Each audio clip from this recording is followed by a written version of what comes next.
지속적으로 가중되고 있는 미국의 대조선 족대시 정책과 분별 없는 핵위협은 천만 국민의 단합된 철의 의지와 Ja, takole prisrčno je zvenela čestitka severnokorejskega premierja Cho Yong-krima slovenski premierki magistrici Alenki Bratušek. Ob njenem imenovanju na mesto predsednice slovenske vlade je bil prav Cho Yong-krim med prvimi, ki so ji čestitali. S tem so se pokazale izjemne možnosti krepitve dialoga obeh prijateljskih dežel. Žal pa je bilo vse pokvarjeno, ko je v javnost pricurljala vest o tem, da Cho Yong-krim v resnici sploh ni bil prvi. Nepremišljeni fotoreporter Jani Božič je namreč objavil fotografijo premierke, ki je nastala v trenutku, ko je ta prebirala SMS sporočilo, ki ga je iz Moskve poslal nesojeni mandatar Peter Kraljič. Kraljič je magistrici Alenki Bratušek čestital še pred njeno formalno izvolitvijo in tako nešportno prehitel korejskega premierja Cho Yong-krima. V izogib diplomatskemu škandalu je slovenska premierka osebno kazensko ovadila fotoreporterja Janija Božiča.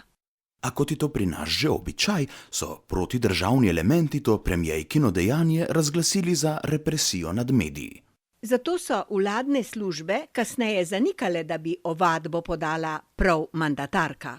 Žal pa sta njihovo dobro zgodbo pokvarila dva kriminalista, ki sta izdala, da je ovadbo vendarle podala Bratuškova.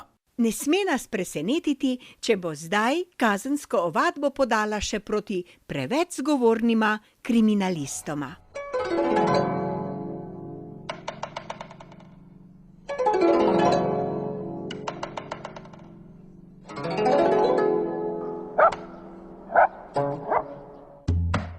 Prava panika pa je medtem nastala v Pentagonu in v vrhovih zveze NATO.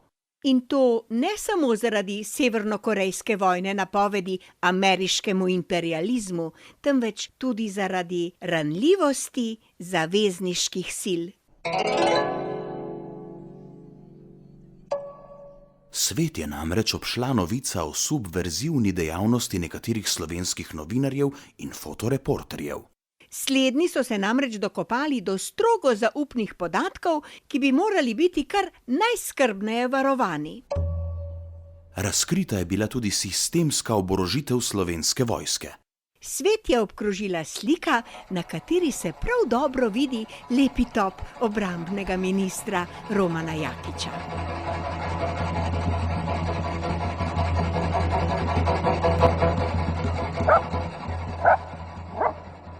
Sledila je kazenska ovadba, ki jo je Roman Jakič podal proti tedniku Reporter, vendar to škode ne more več popraviti. Slovenski obrambni minister Roman Jakič je zaradi afere izgubil dobršen del svoje kredibilnosti.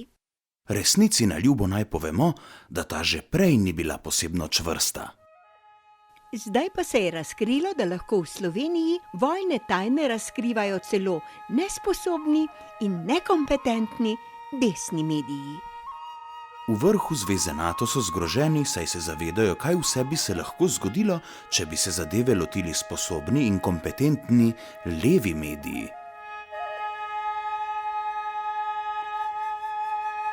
지속적으로 가중되고 있는 미국의 대조선 족대시 정책과 분별 없는 핵위협은 천만 국민의 단합된 철의 의지와